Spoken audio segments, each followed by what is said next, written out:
하나님의 말씀 같이 보겠습니다. 요한계시록 4장 1절에서 11절의 말씀을 같이 교독하겠습니다. 제가 갖고 있는 성경은 신약성경 403면에 나와 있습니다.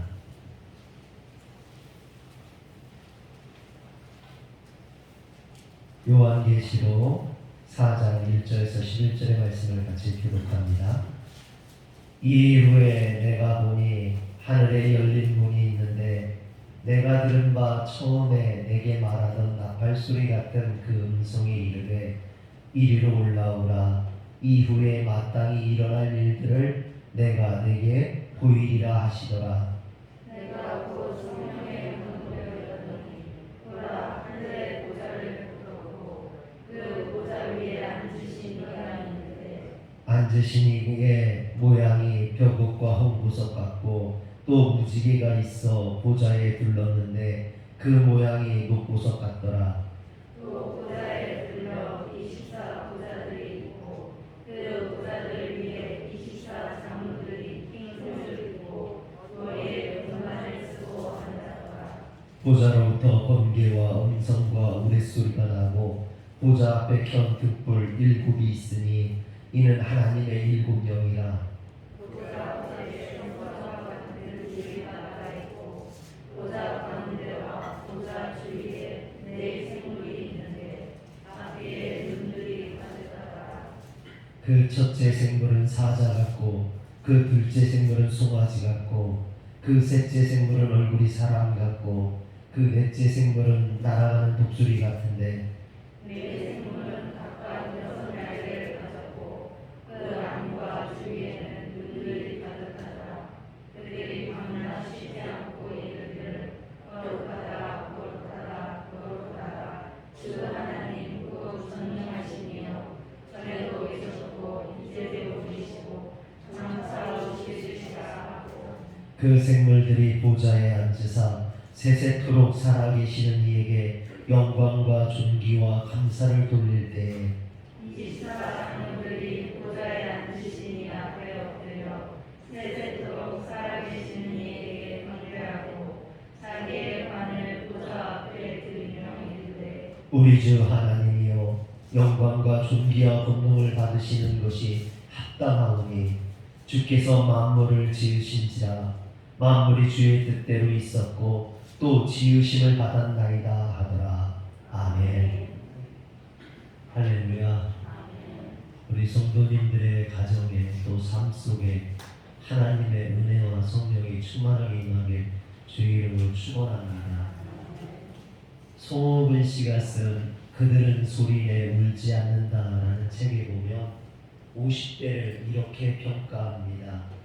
습자지에 글씨 연습을 하던 초등학생이 스마트폰을 만들어낸 세대, 실패에 고무줄을 감아 만든 장난감차로 유년을 보낸 소년들이 세계적 자동차 산업을 일군 세대, 고무신을 접어 냇물에 흘려보내며 놀던 아이들이 세계적인 조선 창업을 창출한 세대, 수출액 100만 불에 머물던 후진국이 1조 달러 선진국으로 도약하는 대장정에서 디딤돌이 된 세대, 판잣집을 초연대식 아파트로 바꾸는 천지개벽하는 건설 현장에서 청춘을 바친 세대. 저자는 50대를 이렇게 대단한 세대로 묘사하고 있는 것 같지만 그 문장 마지막에 가면 이렇게 표현을 합니다. 각종 스펙으로 무장한 자식 세대에 밀려 쓸쓸하게 폐장할 수밖에 없는 세대. 저자가 진짜 말하고 싶은 그 50대의 현실은 이렇다라는 것이죠. 정말 쉬지 않고 앞만 보며 쫓기듯 살아왔는데 이제 사회에서는 쓸모없다고 밀려나고 가정에서는 인정받지 못하고 부모와 자식도 아직 챙겨줘야 되는데 가진 거라고는 점점 쇠락해가는 몸밖에 없는, 그래서 더 초라한 세대가 50대라는 것입니다. 제가 50대라서 그런지 이 말씀이 굉장히 와닿더라고요. 제 모습을 보는 것 같고 50대 현실, 가정에서는 아버지이지만 아버지로서 본의가 사라져버리고 또 부모님을 모셔야 되지만 그럴 만한 재정적인 능력은 안 되고 사회에서는 점점 밀려나고 도태되어져가는, 그리고 육신도 점점 아파져가는 이런 연약한 시대가 이 50대가 아닌가 그렇게 생각합니다. 그런데 이것은 50대뿐만이 아니라 우리가 사는 인생 자체가 이런 것이 아닌가 생각합니다.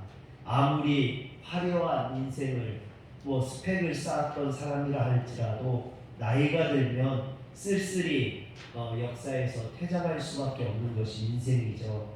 이런 점에서 본다면 인생이라는 것이 참 가슴 아픈 것이 아닌가 그렇게 생각이 됩니다.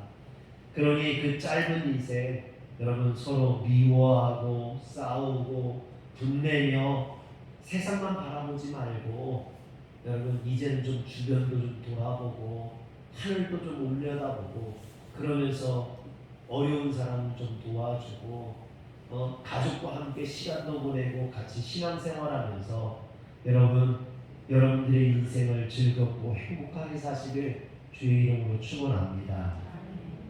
오늘 말씀 요한계시록 4장 1절에 보면 2일 후에 내가 보니 이렇게 시작이 됩니다. 여기에서 2일 후에라는 말은 메타타우타라는 말인데, 이 메타라는 것은 시간상이나 논리상으로 뒤에 이런 뜻이고요. 타우타라는 것은 비교적 가까운 사물이나 사건을 지시할 때 사용되는 말입니다. 즉 이 말씀은요, 곧이어서 그 일 후에 연관되어서 곧바로 일어난 어떤 일을 의미하죠. 그렇다면 요한계시록 4장 전에 1장에서 3장까지 어떤 일이 있었느냐? 요한의 첫 번째 환상이 나옵니다. 첫 번째 환상의 계시가 나오는데 거기에 보면 소아시아 7교회들에게 쓴 그 하나님의 말씀이 나오죠. 거기에 보면 이 소아시아 7교회들은요 하나같이 극심한 박해를 받아서 고난을 당하고 어려움을 당하고 있었습니다. 예수를 믿는다는 이유로 일터에서 쫓겨나고 재산이 몰수당하고 심지어는 콜로세움에 끌려가서 사자밥이 되는 이런 극심한 고통과 어려움을 당하고 있던 그 초대교회 소아시아에 있는 7교회에게 하나님이 주시는 말씀이었다는 거죠. 그런데 그 말씀 이어서 곧바로 하나님께서 요한에게 이리로 올라오라라고 하나님이 말씀하셨다는 겁니다. 이처럼 절망적인 상황이 묘사된 요한계시록 2장 3장이 끝나고 주님은 이리로 올라오라, 이 일 후에 마땅히 일어날 일들을 내가 내게 보이리라 말씀하셨다는 거죠. 여기서 올라오라, 이리로 올라오라 할 때 이 올라오라라는 말은 아나바라는 말인데 위를 향하여 라는 뜻의 전치사 아나와 걷다라는 뜻의 동사 바로가 합성된 문자입니다. 그래서 위를 향하여 걷다 이런 뜻을 갖고 있어요. 이리로 올라오라 라는 말은 위를 향하여 걸어 올라와라 이런 뜻이거든요. 그 혼란스러운 여러분 지금 고난당하고 있는 너희들이 지금 환난당하고 있는 이런 어떤 현실 또는 그 상황 이런 것들만 바라보지 말고 이제 올라와서 하나님이 주시는 그 보좌를 좀 바라보라라는 거죠. 이 혼란스러운 땅만 바라보며 살지 말고 절망적이고 고통스러운 이 땅에만 몰두하지 말고 천상의 아름다운 하나님의 교회로 올라와서 전능하신 하나님의 영광을 보라라는 말입니다. 그러니 여러분 이런 주님의 부르심이 그 고난당하고 있는 교회의 현실을 보던 이 사도 요한에게 얼마나 위로가 되었겠으며 또 고난당하고 있는 성도들에게는 그것이 얼마나 또 하나님의 큰 은혜가 되었겠습니까? 그런데 여기서 우리가 반드시 알아야 되는 것이 하나 있는데 그것은 뭐냐면 이 말씀이 단순히 어려움 당하고 있는 성도들을 위로하기 위해서 주신 말씀이 아니라는 거죠. 그보다 더 깊은 어떤 영적인 의미가 있는 겁니다. 오늘 오늘 우리는 그런 깊은 영적인 의미를 나누면서 함께 은혜 받기를 주의 이름으로 축원합니다.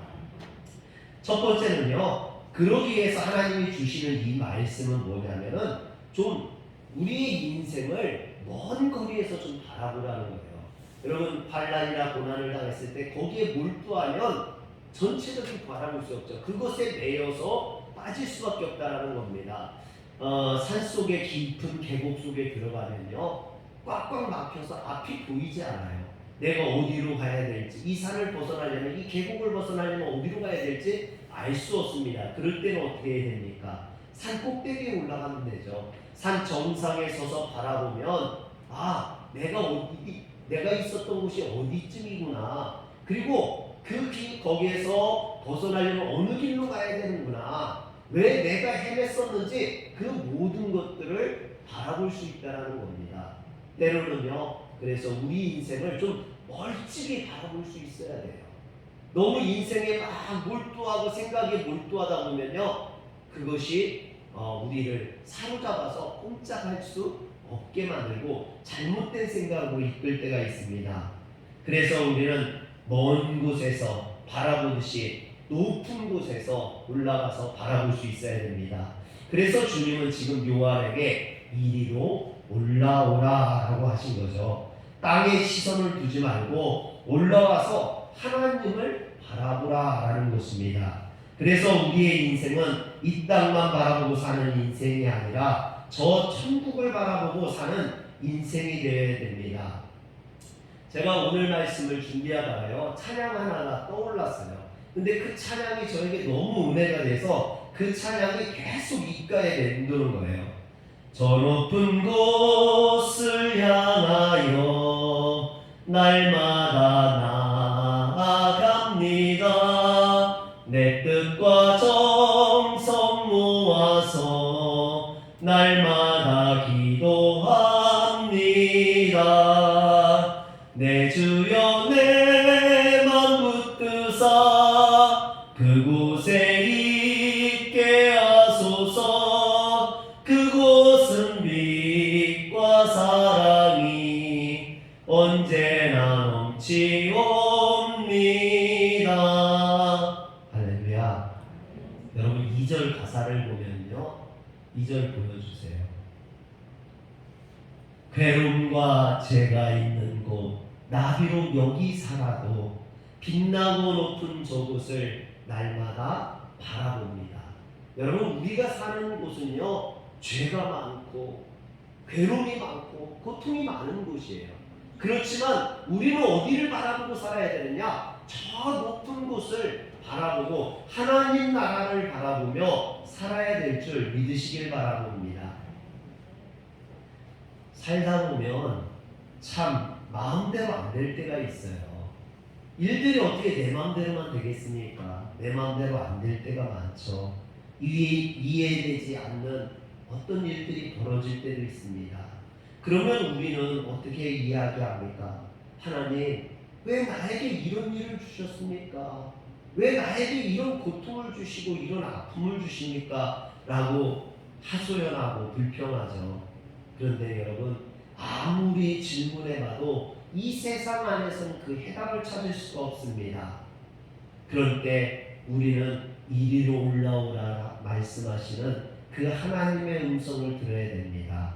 이 땅에서의 삶으로 이 땅에서 일어난 문제를 해결하려 한다면 도리어 미궁에 빠질 수밖에 없지만, 하나님 나라에 올라가서 그 문제들을 바라본다면요, 그 모든 것들이 이해되어지고 또 우리 인생에 정말 중요한 문제가 그것이 아니구나 라는 것을 깨닫게 되기도 합니다. 사랑하는 성도 여러분, 혹 이해할 수 없는 어려움과 고통으로 신음하는 분들이 있다면 이때 이리로 올라오라 부르시는 그 주님의 부르심을 기억하시길 바랍니다. 우리 한번 옆에 사람에게 얘기해 줍시다. 이리로 올라오십시오. 이리로 올라오십시오. 여러분, 그래서 주님의 전으로 올라와야 돼요. 그리고 요한이 바라봤던 하나님의 보좌를 우리도 볼 수 있어야만 합니다. 그러면 모든 것들이 이해되어지고 그 모든 문제들이 세워지고 그 모든 것들을 이기게 될 줄 믿으시길 바랍니다. 두 번째는요, 이 말씀 안에는요, 멀리서 바라보라는 의미도 있지만 또 한 가지는 그 싸움에서 결국 우리가 승리하게 될 것이라는 메시지가 담겨 있습니다. 오늘 말씀 2절에 보면 내가 곧 성령에 감동되었더니 보라 하늘의 보좌를 베풀었고 그 보좌 위에 앉으신 이가 있는데 그랬어요. 여러분 사도 요한이 주님의 중심에 따라 환상 가운데 하늘나라에 올라가서 첫 번째로 바라본 것은요 하늘 보좌였다라고 이야기합니다. 여러분들 혹시 천국 갔다 온 사람들 계십니까? 없으세요? 혹시 천국 갔다 왔다는 사람들의 간증을 들어보신 적 있어요? 저도 한 두세 번 들어봤던 것 같아요. 근데 그분들의 하는 이런 간증을 들어보면 천국에 가면은 길이 막 금으로 깔려 있고 집들이 막 보석으로 지어져 있고 그런 얘기들을 많이 해요. 제가 들었던 그런 간증도 대부분 천국에 가면 막 이렇게 금은보화로 되어 있는 집들이 있고 그런 얘기들을 듣거든요. 근데 오늘 사도 요한은 천국에 가서 이런 금은보화로 된 길들도 보고 집들도 봤을 텐데 사도 요한이 첫 번째로 이야기하는 것은 첫 번째로 바라봤던 것은 금은보화로 된 길도 아니고 집들도 아니고 다른 것도 아니라 하늘 보좌였다라는 거예요. 그 얘기는 뭡니까? 이 사도 요한의 관심이 하나님 보좌에 있었다는 거죠. 여러분 그렇지 않아요? 땅에 관심 있는 사람들은요 지나다니면서 땅만 보고 다녀요. 저같이 목회자들은요 지나다니면서 뭐만 보겠어요? 교회만 보고 다녀요. 교회. 아이고 저기 교회가 있었네. 아이고 저 교회는 번드당이 서 있네. 이렇게 교회만 보고 다니거든요. 여러분 자기가 관심 있는 것이 보일 수밖에 없는 거예요. 근데 사도 요한에게는 하나님의 보좌가 보였다라는 거예요. 여러분 그 얘기는 뭡니까? 그 하나님의 보좌가 그의 눈에 관심에 들어왔다는 거죠. 실제로 이 신약 성경에 보좌라는 말이 62번 나와요. 근데 그 62번 중에 요한계시록에만 47번이 나와요. 얼마나 이 요한이 하나님의 보좌에 관심이 많은지를 알 수 있겠죠. 그러면 왜 요한이 이 하나님의 보좌에 관심을 가졌을까요? 이 보좌라는 것은요 통치권을 의미합니다. 상징하죠. 즉 요한이 무엇보다 관심을 가지고 있는 것은 하늘나라에서 얻게 되는 면류관이 아니라 하나님의 통치하심, 하나님의 다스리심이라는 겁니다. 당시 초대교회가 왜 어려움을 당했습니까? 세상의 보좌가 로마 황제에게 있었다는 거죠. 가이사랴에게 있었다는 겁니다. 이 가이사랴에 의해서 그들이 지금 고통받고 황제 숭배를 강요당하고 그것을 거부하자 로마 제국에서 그들 이단자로 또 암적인 존재로 황제 숭배를 거절하는 반역자들로 이렇게 여겨서 그들을 핍박하고 그들을 죽이고 그랬던 거죠. 이런 세상의 보좌로 인해서 고통받는 그들이 꿈꾸고 소망했던 건 뭡니까? 주님의 보좌가 임하기를 소원한 거죠. 로마가 다스리는 세상이 아니라 주님이 재림하셔서 다스리는 그 시대가 바로 오기를 소망한 겁니다. 여러분 이 땅에서 어려움 당하고 고난 당하면 뭐라고 합니까? 빨리 주님이 왔으면 좋겠다고. 주님이 빨리 재림하셔서 저도 그래요. 주님이 빨리 재림하셔서 이 땅을 좀 새롭게 했으면 좋겠다고. 그랬더니 저희 소연이가 안 된대요. 왜 안 되냐면 난 아직 시집도 안 갔는데 주님이 오면 어떡하냐. 시집은 가고 주님이 오고. 우리 소연이 시집 가면 주님이 오시려나? 여러분 세상에서 너무 고통을 당하고 핍박을 당하고 환난을 당하니까 빨리 주님이 오기를 소망했던 거죠. 즉 세상의 권력자인 로마 황제는 일시적이고 한시적인 존재이며 우리의 생명을 해하려 하지만 하나님은 전능하신 하나님이라는 겁니다. 그 하나님께서 우리를 지키시고 인도하시면 우리는 구원받을 수 있고 우리는 하나님의 그 영광을 누리게 될 것이라는 거죠. 즉 우리가 두려워하고 의지해야 되는 것은 세상 보좌가 아니라 바로 하늘 보좌, 즉 하나님이시라는 겁니다. 여러분, 오팔이라는 보석이 있어요. 이 보석은 사실 평상시에는 보석이라고 볼 수 없을 정도로 민망할 만큼 평범한 그런 돌입니다. 광채도 없고요. 그리고 그렇게 단단하지도 않아요. 여러분, 그냥 알록달록한 돌에 불과해요. 그런데도 불구하고 이 오팔이라는 돌이요, 오랫동안 보석으로서 대접을 받았습니다. 그 이유가 뭐냐면 이 오팔이라는 돌의 특이한 특성 때문이에요. 이 오팔이 그냥 있을 때는 아무런 광채도 없고 빛도 안 나는 그런 돌입니다. 그런데 그것이 사람 몸에 붙어 있으면, 사람 손에 쥐어져 있으면 그것이 아름다운 무지갯빛 광채를 띈다는 거예요. 즉 오팔은 인간의 체온에 반응해서 아름다운 광채를 낸다는 거죠. 이처럼 인간과 함께할 때 오팔은 아름다운 보석이 될 수 있다라는 겁니다. 사랑하는 성도 여러분, 우리는 오팔과 같은 존재예요. 우리 스스로는 빛을 발할 수도 영광을 드러낼 수도 없습니다. 그러나 하나님과 함께할 때, 하나님 손에 붙들리면 진정 아름다운 존재가 되고 그 모든 영광과 찬양이 하나님께서 나오는 줄 믿으시기를 바랍니다. 그래서 사도 요한은 하나님의 보좌를 바라볼 때 그 보좌에 둘러선 내 생물, 오늘 말씀에 보면 이제 하나님의 보좌가 있고 그 보좌 주변에 내 생물이 있고 그 주변에 24장로가 있거든요. 그런데 그 내 생물이 하나님을 찬양한다는 거죠. 어떻게 찬양합니까? 8절에 보니까 그들이 밤낮 쉬지 않고 이르기를 거룩하다, 거룩하다, 거룩하다, 이렇게 하나님을 찬양합니다. 또 9절에 보니까 그 생물들이 보좌에 앉으사 세세토록 살아계시는 이에게 영광과 존귀와 감사를 돌렸다 그랬어요.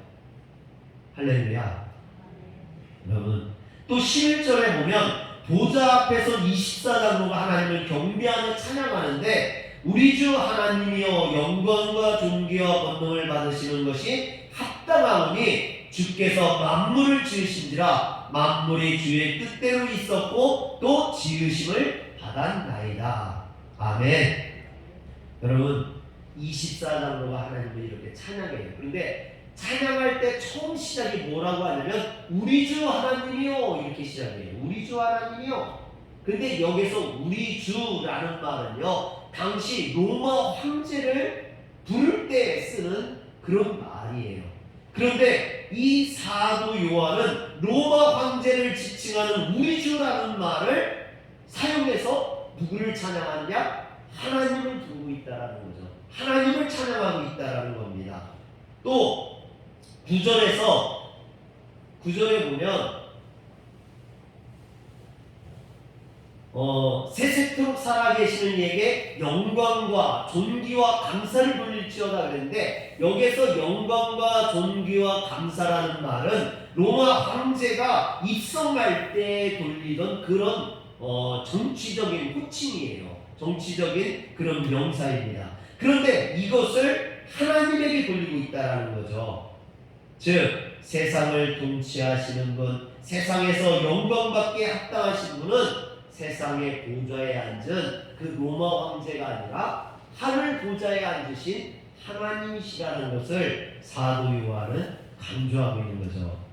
여러분, 이런 구조는요 요한계시록 5장 6절에도 나와요. 요한계시록 5장 6절의 말씀에 보면 내가 또 보니 보좌의 네 생물과 장로들 사이에 한 어린 양이 서 있는데 일찍이 죽임을 당한 것 같더라 그랬습니다. 여기에서 나오는 이 어린 양, 이 어린 양은 예수 그리스도를 의미해요. 그런데 여러분, 그 구약 성경에서 어린 양이라는 말은요 프로마톤이라는 말을 사용해서 표현을 해요. 그래서 이 어린 양의 개념, 구약 성경의 어린 양의 개념은 뭐냐? 프로마톤의 개념은 뭐냐면 피 흘리고 희생당함으로 하나님의 진노에서 우리를 보호하는 우리를 구원하는. 그래서 인간의 죄를 대신해서 어린 양을 죽여서 그 피를 흘리겠죠. 그것을 의미해요. 그것이 바로 프로바톤의 어린 양이에요. 그런데 사도 요한은 지금 그 전통적으로 사용해오던 구약의 프로바톤의 어린 양을 이야기하는 게 아니라 여기에서 이 어린 양은 아르니온의 어린 양을 이야기해요. 아르니온입니다. 이 사용한 이 아르니온의 어린 양은 어떤 개념이냐? 그 어린 양 대신 주님이 우리를 위해서 희생당하고 피 흘리신 것은 그것도 귀한 것이지만 여기에서 아르니온의 어린 양은 뭐냐면 불의와 싸워서 승리하는 그 불의를 꺾고 승리하시는 심판자의 어린 양이에요. 그래서 이제 보면은 사자라고 나오는데 사자와 어린 양이 같은 개념으로 쓰이고 있어요. 여러분 우리가 생각하기에는 어린 양이 연약하고 나약한 존재라고 생각하지만 이 사도 요한은 여기서 승리의 어린 양을 이야기한다는 겁니다. 우리를 위해 죽으시고 우리를 위해 십자가에 져주신 이 프로바톤의 어린 양도 중요하지만 정말 놀라운 이 주님은 그 세상을 이기시고 그 권세를 꺾으시고 승리하시는 왕으로 등극하실 승리의 주님 아르니온의 어린 양이시라라는 겁니다. 사랑하는 성도 여러분, 여러분들이 이 주님 아르니온의 어린 양을 통해서 이 세상에서 승리하는 성도들 되시길 주의 이름으로 축원합니다. 그래서 이 세상을 사는 그리스도인들은요 두 종류로 나뉘어져요. 어떻게 나누시냐? 하나는 이 땅만 바라보며 사는 성도들. 여러분 세상만 바라보면서 늘 근심하고 걱정하고 염려하고 늘 지고 실패하고 넘어지는 그런 성도들이 있어요. 목사님 난 못해요. 난 안 해요. 아이고 힘들어요. 어려워요. 그러는 성도들. 늘 세상만 바라보고 실패하는 성도들. 여러분 또 하나는 뭐냐? 천상의 하나님을 바라보면서 승리하는 인생을 사는 어렵고 힘들지만 믿음으로 이길 수 있다라는 할 수 있다라고 이야기하는 저 천국을 바라보면서 영광으로 믿음으로 나아가는 성도들. 할렐루야. 사랑하는 성도 여러분, 여러분들이 늘 넘어지고 쓰러지는 그런 성도들이 아니라 믿음으로 이겨내고 승리하는 성도들 되시길 주의 이름으로 축원합니다.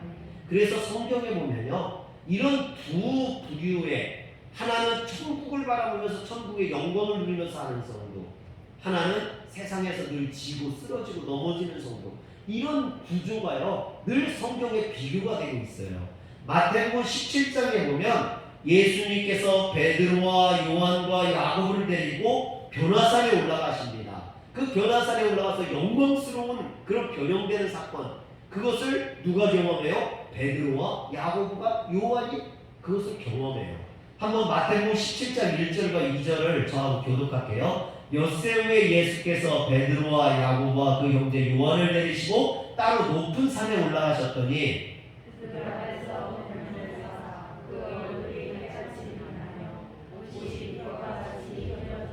여러분 이런 예수님의 영광스러운 변형의 모습을 본 베드로와 요한과 야고보가 얼마나 기뻤을까요? 얼마나 감격했을까요? 여러분 환상 가운데 얼마나 좋았으면 베드로가 여기에 초막 셋을 짓고 여기서 살고 싶다고 이야기할 정도로 그런 어떤 감동을 받았던 거죠. 그런데 그 시간에 변화산에 올라갔던 그 제자들 말고 나머지 제자들은 산 밑에 있었다는 거예요. 근데 그 산 밑에 있던 제자들에게 한 사람이 귀신 들린 아들을 데리고 와서 고쳐달라고 합니다. 그러나 제자들이 그 아이를 고치질 못해요. 늘 귀신을 쫓아내지 못합니다. 그러자 거기에서 원망을 사고 망신을 당하죠. 마태복음 17장 15절 16절을 한번 보여주세요. 저 교독할게요. 15절 주여 내 아들을 불쌍히 여기소서. 그가 간질로 심히 고생하여 자주 불에도 넘어지며 물에도 넘어지는지라.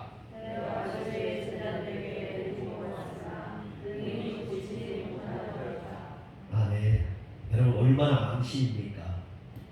주님 계셨으면 당연히 고쳤을 텐데 주님이 없으니까 고치지 못하고 망신당하고 원망만 당하죠. 여러분 저는 이것이 지상교회의 모습이라고 생각해요. 혼란스럽고 어지럽고 문제는 많은데 해결하지 못하는 그러나 천상교회는 어떻습니까? 주님의 영광스러운 모습을 보고 변화되는 모습을 보고 놀라운 능력과 이적과 기적이 나타나고. 여러분, 오늘 우리 교회는 어떤 교회예요? 천상교회입니까? 예수님의 영광스러운 그런 모습을 보는 교회예요? 아니면 세상에 원망이나 당하고 무시나 당하고 멸시당하는 그런 교회입니까? 주님과 함께 있었던 베드로와 야고보와 요한은 이런 영광을 받아봤잖아요. 다른 제자들은 능력을 일으키지 못해서 멸시당하고 무시당했잖아요. 오늘 우리는 어떤 성도예요? 베드로와 요한과 야고보처럼 하나님의 영광을 보고 있는 성도입니까? 그렇지 않은 성도입니까? 여러분, 이런 비슷한 구조가 이사야서에도 나와요. 이사야서 1장 5절과 6절에 보면요, 너희가 어찌하여 매를 더 맞으려고 폐역을 거듭하느냐, 온 머리는 병들었고 온 마음은 피곤하였으며. 6절 여러분들이 읽을게요. 시작. 발바닥에서 머리까지 상한 곳이 없이 상한 것과 터진 것과 새로 맞은 흔적뿐이거늘 그것을 짜며 싸매며 기름으로 부드럽게 함을 받지 못하였도다. 아멘. 여기 보면요, 매를 더 맞고 폐역을 거듭하고 온 머리는 병들었고 온 마음은 피곤하고 발바닥부터 머리까지 성한 곳이 하나도 없대요. 여러분, 이게 지금 이스라엘 선민이라고 하는 이스라엘 모습이라는 거예요. 어찌 보면 우리들의 모습인 거예요. 요즘 교회들이요, 큰 교회에서부터 작은 교회, 도시교회에서 시골교회 할 것 없이요, 다 머리부터 발끝까지 성한 곳이 없는 것처럼 성한 것이 없다라는 거예요. 매맞고 찢겨지고 여기에서 채이고 저기에서 채이고, 이게 현실이라는 거예요. 그런데 이런 현실 가운데 하나님의 성전에 들어가서 기도하던 이사야에게 하나님의 놀라운 역사가 임합니다. 이사야 6장 1절에서 3절을 볼게요. 우시야 왕이 죽던 해에 내가 본즉 주께서 높이 들린 보좌에 앉으셨는데 그의 옷자락은 성전에 가득하였고 스락들이 모이시고 섰는데 각기 6날개가 있어 그 둘로는 자기 얼굴을 가리었고 그 둘로는 자기의 발을 가리었고 그 둘로는 날며 서로 불러 이르되 거룩하다 거룩하다 거룩하다 만군의 여호와여 그의 영광이 온 땅에 충만하더라. 할렐루야.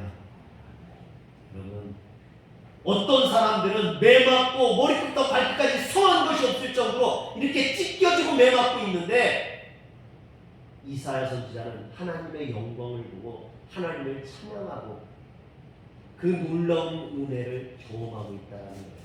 무슨 차이가 있습니까? 이사야는 주의 성전에서 기도하고 예배드리고 그러다 이런 영광을 맛보았다는 거죠. 지금 우리의 육신으로 보면요, 온 세상이 썩은 냄새가 진동하고 너무나 타락해서 머리부터 발끝까지 성한 곳이 하나도 없어 보입니다. 절망적이고 탄식만 나옵니다. 그런데 바로 그 시간에 이사야는 기도하다가 하나님의 영안을 열고 하나님의 영광을 목도하고, 그가 하나님의 영광을 목도하고 나니까 타락하고 죄악된 것들이 변화해서 하나님의 영광으로 가득하고 찬양하게 되었다라는 것이죠. 사랑하는 성도 여러분, 우리의 환경과 상황만을 바라보면 어떻게 살아야 될지 암담하고 알 수가 없어요. 세상만 바라보면 살아갈 수가 없습니다. 그러나 이럴 때일수록 이리로 올라오라 말씀하시는 주의 음성을 들어야 될 줄 믿으시길 바랍니다. 그리고 하늘 보좌에 앉으시니 하나님을 바라봐야 됩니다. 그 하나님께 찬양과 영광을 돌릴 줄 믿으시길 바랍니다. 오늘도 주님은 사도 요한에게 이리로 올라오라 하셨습니다. 그것처럼 오늘 우리에게도 부르십니다. 이리로 올라오라. 우리를 주님의 보좌로 부르십니다. 우리가 주님 앞에 나아가야겠죠. 또 이사야 선지자를 향해서 내가 누구를 보내며 누가 우리를 위해 갈고 찾으셨던 것처럼 주님의 일할 사람을 찾으신다라는 겁니다. 이때 우리는 사도 요한처럼 주님의 보좌 앞으로 나가 주님의 영광을 경험하고 주님을 찬양할 수 있어야 될 줄 믿으시길 바랍니다. 이사야가 뭐라고 해요? 주여 내가 여기 있나이다. 나를 보내소서 그러죠. 사랑하는 성도 여러분, 날마다 세상만 바라보지 말고 여러분 세상만 바라보며 살지 마시고 주님을 바라볼 수 있길 바랍니다.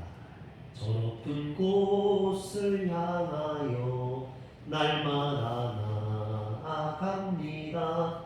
오늘 이것이 우리의 신앙, 우리의 신앙생활 되시길 주의 이름으로 축원합니다. 기도하겠습니다. 전능하신 하나님, 자비하신 하나님, 세상을 볼 때는 소망이 없고 세상을 볼 때는 실망만 가득합니다. 그러나 오늘 하나님의 은혜를 우리에게 보여주시고 주님의 보좌를 우리에게 주셔서 우리가 이 세상을 이기고 나아갈 수 있도록 주님 계신 그 천국을 향해서 나아갈 수 있도록 주님 붙들어 주시옵소서. 우리 주 예수님의 이름으로 기도합니다.